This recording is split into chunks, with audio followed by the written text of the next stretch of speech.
Hi everyone, it's Laura here, and in today's video I'm going to share with you how to layer stencils to create focal points on your cards. This card and this video are part of the Save the Crafty YouTuber hub.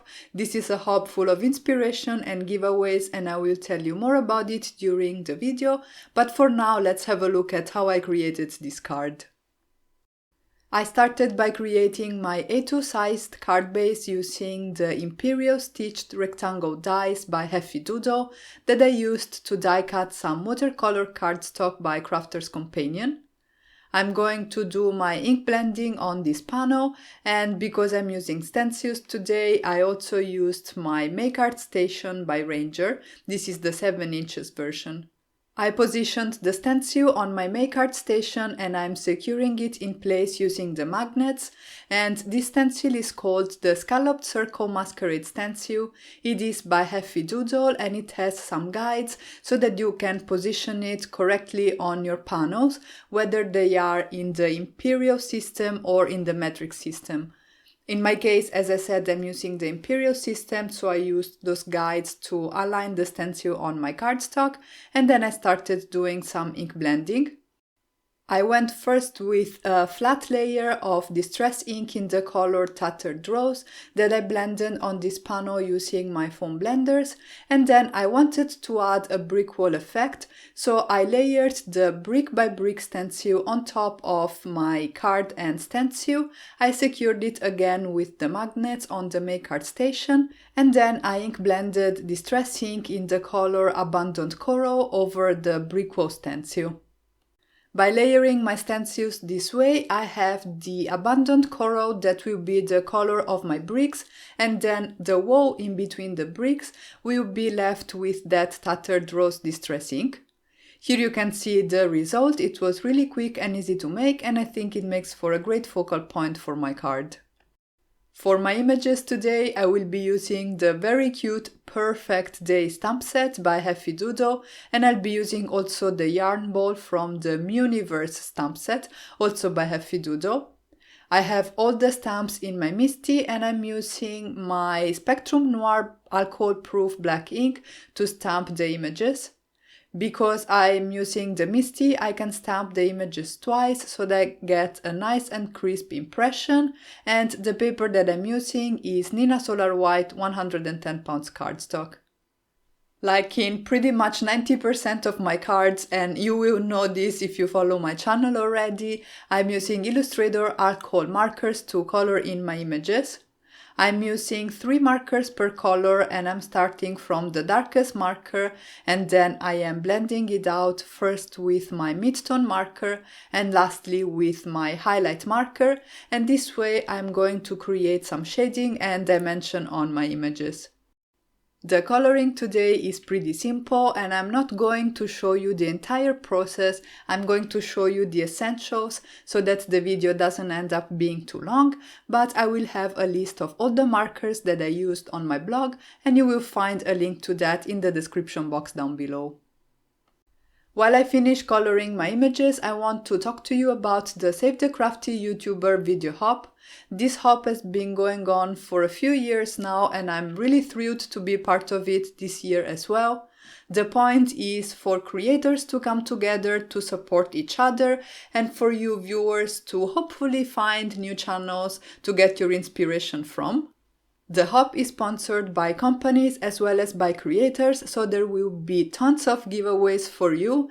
You can enter the giveaways by commenting on the videos, and you don't have to comment on every video, but the more you comment, the higher your chances to win. I am personally giving away a $25 gift certificate to scrapbook.com, so make sure to leave a comment in the comment section down below if you want to enter the giveaway. Please keep in mind that in some cases, for physical prizes, you will have to say whether you are US based or international, so don't forget to mention that in your comments. Being a subscriber to the channels in the hub is not a requirement for you to enter the giveaways, but obviously it's a way for you to support those creators, so make sure to subscribe to the channels that you found and that you love, and I really hope you enjoyed today's inspiration here on my channel as well. Coming back to the card, once I was done coloring the images, I die cut them all with the coordinating dies, and the tape that I'm using to hold them in place is Heffy Doodle Memo tape. This is a great tape because it's tacky enough for you to actually hold your dies in place, but it doesn't tear your paper, so I often use it when I do my die cutting. For the sentiment, I'm doing some stamping with LDRS Creative Snow White ink on a banner that I created out of some black cardstock. The die that I used is part of the Heffy Doodle tag along dies, and as you can see, this stamps pretty great on colored cardstock. The contrast is great, and I think it's a good alternative to heat embossing, for example.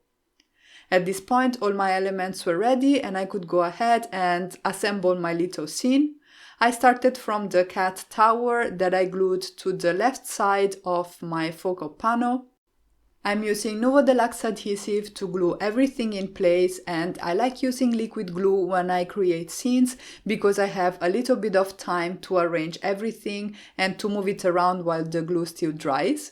For the little cat at the bottom of the scene, the coordinating die also cuts out the paws, so I was able to tuck in the little fish present, and I think that these are really fun details that make those coordinating dies even more fun to use.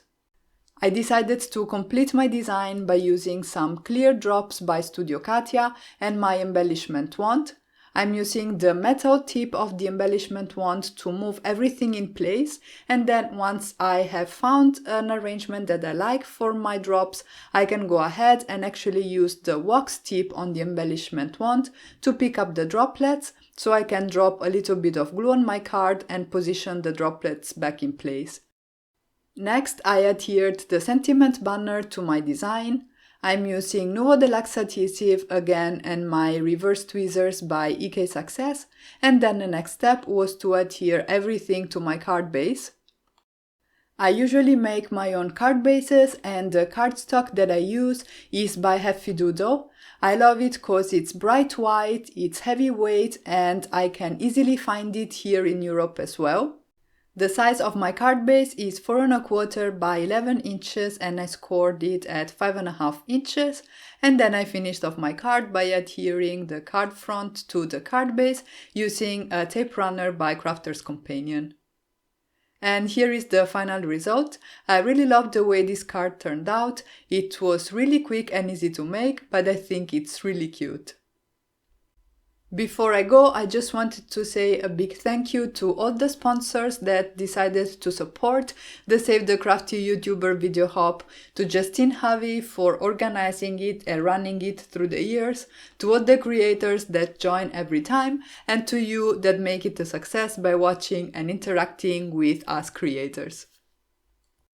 And that's it for today. If you guys enjoyed this video, make sure to give it a thumbs up and leave a comment in the comment section down below. Remember that by commenting, you're entered to win a $25 gift certificate to scrapbook.com. If you haven't already, and if you enjoyed this content, you can subscribe for more card making and paper crafting inspiration. Thank you all so much for stopping by, and have a great day.